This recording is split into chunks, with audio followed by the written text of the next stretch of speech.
तेरा नाम क्या है? राही। तुझे किस अपराध में सजा हुई? चोरी की थी सरकार। चोरी? क्या चुराया था? नाज की गठरी। कितना नाज था? होगा 5-6 सेर।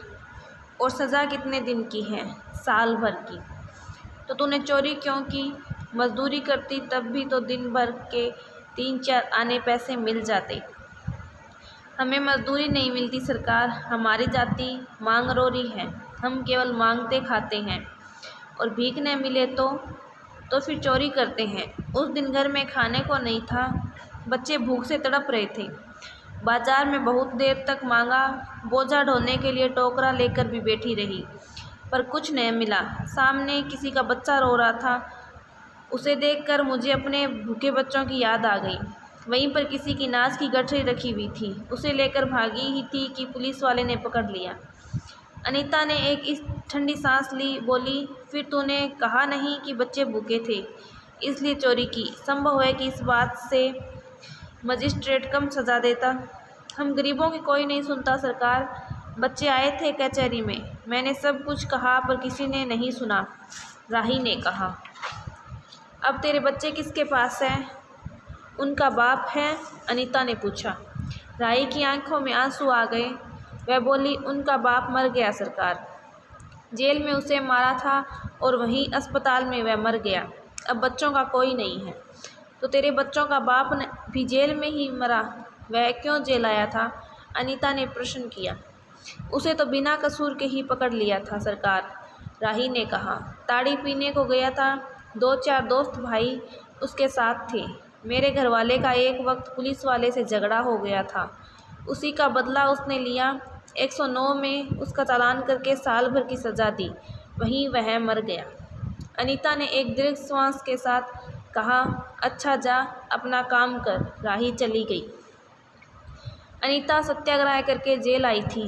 पहले उसे BA क्लास दिया था, फिर उसके घर वालों ने लिखा पढ़ी करके उसे A क्लास दिलवा दिया। अनीता के सामने आज एक प्रश्न था। वह सोच रही थी कि देश की दरिद्रता और इन निरीह गरीबों के कष्टों को दूर करने का कोई उपाय नहीं है। हम सभी परमात्मा की संतान हैं, एक ही देश के निवासी।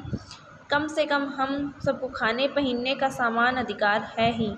फिर यह क्या बात है कि कुछ लोग तो बहुत आराम से रहते हैं और कुछ लोग भरपेट अन्न के लिए चोरी करते हैं।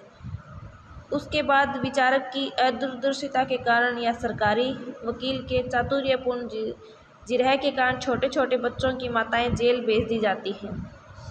उनके बच्चों भूखे मरने के लिए छोड़ दिए जाते हैं। एक और तो यह कैदी हैं जो जेल आकर सचमुच जेल जीवन में के कष्ट उठाती हैं, और दूसरी ओर हम लोग जो अपनी देशभक्ति और त्याग का ढिंढोरा पीटते हुए जेल आते हैं। हमें आमतौर से दूसरों कैदियों के मुकाबले में अच्छा बर्ताव मिलता है, फिर भी हमें संतोष नहीं होता।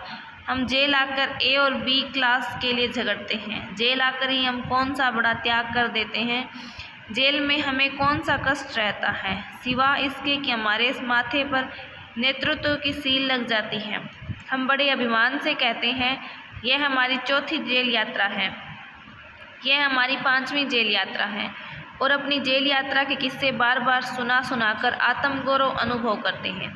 तात्पर्य यह है कि हम जितने बार जेल जा चुके होते हैं, उतनी ही सीढ़ी हम देशभक्ति और त्याग से दूसरों से ऊपर उठ जाते हैं। और इसके बल पर जेल से छूटने के बाद कांग्रेस को राजकीय सत्ता मिलते ही हम मिनिस्टर, स्थानीय संस्थाओं के मेंबर और क्या क्या हो जाते हैं।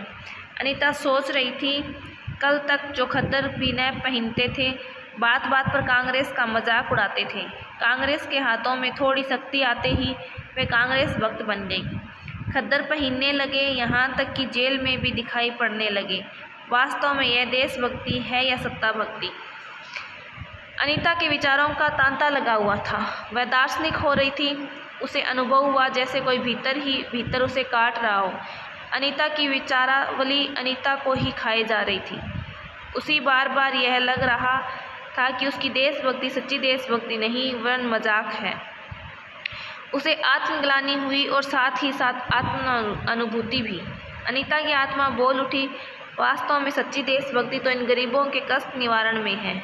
ये कोई दूसरे नहीं, हमारी ही भारत माता की संतानें हैं। इन हजारों लाखों करोड़ भूखे नंगे भाई बहनों की यदि हम कुछ भी सेवा कर सकें, थोड़ा भी कष्ट निवारण कर सकें, तो सचमुच हमने अपने देश की कुछ सेवा की। हमारा वास्तविक देश तो देहातों में ही है। किसानों की दुर्दशा से हम सभी थोड़े बहुत परिचित हैं, पर इन गरीबों के पास न घर है न द्वार। अशिक्षा और अज्ञान का इतना गहरा पर्दा इनकी आंखों पर है कि होश संभालते ही माता पुत्री को और सास बहू को चोरी की शिक्षा दे देती है, और उनका यह विश्वास है कि चोरी करना और भीख मांगना ही उनका काम है। इससे अच्छा जीवन बिताने की वे कल्पना ही नहीं कर सकती। आज यहाँ डेरा डाल के रहे तो कल दूसरी जगह चोरी की, बचे तो बचे, नहीं तो फिर साल 2 साल के लिए जेल। क्या मानव जीवन का यही लक्ष्य है भी अथवा नहीं? यदि नहीं है तो विचारदर्श की उच्च सतह पर टिके हुए हमारे जन नायकों और युग पुरुषों की हमें क्या आवश्यकता? इतिहास, धर्म, दर्शन, ज्ञान विज्ञान का कोई अर्थ नहीं होता, पर जीवन का लक्ष्य है, अवश्य है। संसार की मृग मरीचिका से हम लक्ष्य को भूल जाते हैं। सतह के ऊपर तक पहुंचने वाली कुछ एक महान आत्माओं को छोड़कर सारा जन समुदाय संसार में अपने में खोया हुआ पाता है। कर्तव्य को उसे ध्यान नहीं, सत्यासत्य की समझ नहीं। अन्यथा मानवता से बढ़कर कौन सा मानव धर्म है? पतित मानवता को जीवन दान देने की अपेक्षा भी कोई महत्तर पुण्य है? राही जैसी भोली भाली किंतु गुमराह आत्माओं के कल्याण की साधना जीवन की साधना होनी चाहिए। सत्याग्रही की यह प्रथम प्रतिज्ञा क्यों न हो? देशभक्ति का यही मापदंड क्यों न बने? अनीता दिन भर इन्हीं विचारों में डूबी रही। शाम को भी वह इसी प्रकार कुछ सोचते सोचते सो गई।